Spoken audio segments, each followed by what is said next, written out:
Okay, Bismillahirrahmanirrahim. Terima kasih atas kehadiran pada petang ni.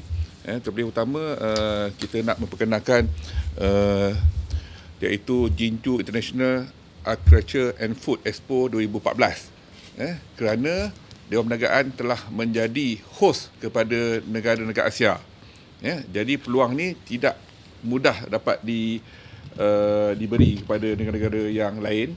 Alhamdulillah, dan usaha berkat komiti, kita dapat menjadi hos utama untuk program Expo pada 2014 pada tahun ini. Ini adalah peluang keemasan.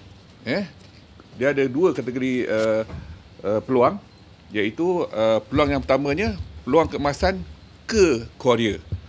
Kerana dengan kos minima, kerajaan negeri Korea memberi saja RM2,000, kita dapat package tu ke Korea dengan kelengkapan tempat tinggal, makan, transport, dan information yang diberi adalah percuma. Termasuk lawatan ke manufacturing kedai kilang. Itu adalah peluang yang utama, iaitu peluang ke Korea dengan harga minima. Yang kedua, peluang keemasan di Korea. Itu part yang kedua lah kita akan dapat. Di sana memberi pendedahan produk-produk baru untuk dunia. Persembahan untuk dihebahkan kepada seluruh dunia. Iaitu apabila setelah kita dah pergi ke China, pergi ke Vietnam, dan sampai masanya sekarang ni kita perlu dedahkan untuk negara Korea. Negara Korea tak seperti negara-negara lain. Yang sudah negara diorang, produk-produk diorang adalah lebih kepada produk yang nilainya rendah. Maknanya kalau kita pergi ke China, kita nak barang yang paling murah. Tetapi di Korea memberikan teknik barang murah, macam mana nak jual mahal. Itu kelebihannya. Supaya dunia akan menggunakan barang-barang yang berkualiti seperti negara Jepun. Contoh satu, produk berasaskan pertanian. Biasanya di kedai jual RM1, RM2. Sekarang di Korea, barang-barang pertanian diubah kepada bahan-bahan hiasan. Jadi automatik daripada perubahan tersebut, daripada RM1 akan jadi RM20. Itu produk-produk yang untuk hiasan. Dan produk-produk berasaskan pertanian, contohnya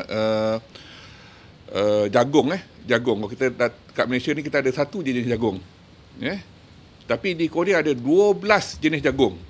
Iaitu, dan rasanya pun berbagai. Dia ada berasa jagung dan berasa lemak, dan 12 jenis jagung. Dan jagung-jagung diorang tak perlu dimasak. Boleh makan terus saja. Jadi harga jagung automatik daripada RM2 boleh pergi cecah kepada RM6.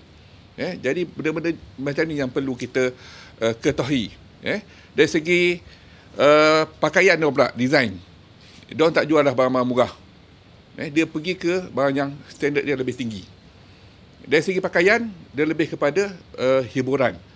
Contohnya macam kita dapat tahu di Korea famous dengan persembahan K-pop diorang, Gangnam Style. Dan yang terbaru rancangan Running Man. Itulah ke arah-arah pakaian-pakaian diorang untuk upgrade daripada harga murah ke harga mahal. Buat information semua, kalau kita pergi ke Korea, kalau kita naik LRT, pakaian-pakaian yang LRT diorang pakai itu adalah seperti pakaian nak pergi naik kapal terbang. Smart. Jadi kita tak tahu kategori orang ni bekerja apa. Kalau kita tengok LRT diorang, semua is pegawai, nampak. Pegawai atasan saja. Itulah negara-negara Korea nak createkan harga rendah ke bagi nilai dia lebih tinggi. Itu salah satu yang untuk kita dedah ke sana. Dan juga banyak produk-produk diorang yang terkini, terbaru. untuk lebih jimat kos. Contohnya dari segi penanaman secara ladang. Mereka jarang menggunakan traktor-traktor yang menyebabkan kos yang mahal. Diorang lebih memakaikan helikopter untuk sembuhkan racun supaya menjimatkan kos yang ada sekarang ni. Elak daripada pakai jentera-jentera yang berat melalui expenses yang terlalu tinggi. Dan juga menggunakan pertanian yang hidroponik untuk pemudahkan penanaman. Jadi boleh menjimatkan tenaga pekerja. Jadi benda-benda ni kita perlu belajar cara sana. Dan banyak lagi lain benda-benda baru yang berada di Korea. Itu yang kita buat press conference today adalah untuk memperkenalkan usahawan kita dengan produk-produk yang ada di Korea. Sama ada untuk kita labur ke Korea ataupun barang di Korea untuk labur di Malaysia. Itu adalah pedahan yang ingin kita suarakan pada hari ini. Macam saya kata tadi, peluang-peluang ni memang tak dapat sebab kita dah sign agreement perjanjian ni sebagai host. Jadi Dewan Perdagangan sahaja yang Kuala Lumpur yang dapat menguruskan untuk program kali ini.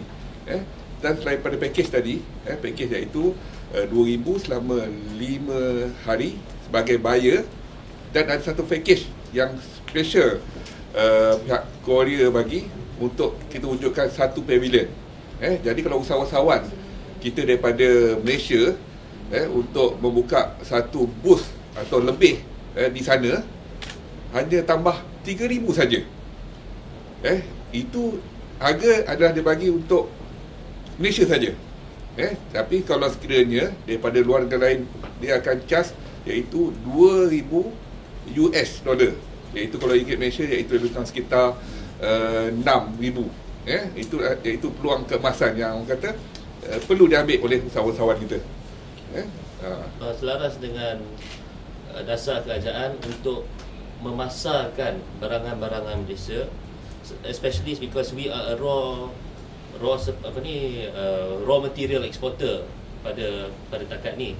Tapi we are looking into increasing our position in the value chain, going towards high technology output. Jadi selain daripada kita mengeksport contoh kita punya barangan-barangan agriculture ke luar negara untuk diproses dan dipasarkan pada harga yang mahal, we are moving up the value chain and creating international Malaysian brands. Jadi that is why we believe dengan perlibatan dan kerjasama kita dengan Agrex, which is the Jinju International Agricultural Expo, dan juga Herbal Asia, which is a homegrown exhibition, ini merupakan satu landasan yang sangat kukuh untuk kita bekerjasama dengan Rural Ministry, MARA, untuk menengahkan industri-industri hasil tani dan industri-industri agriculture yang sememangnya ada di Malaysia, yang cuma tidak pernah dibawa keluar dengan cara yang sistematik dan intensif. Jadi daripada segi penglibatan Dewan Perniagaan Melayu Malaysia Kuala Lumpur dengan Agrex dah masuk tahun yang ketiga, dan daripada segi penglibatan Dewan Perniagaan Melayu Malaysia dengan Herbal Asia dah masuk tahun ke-8.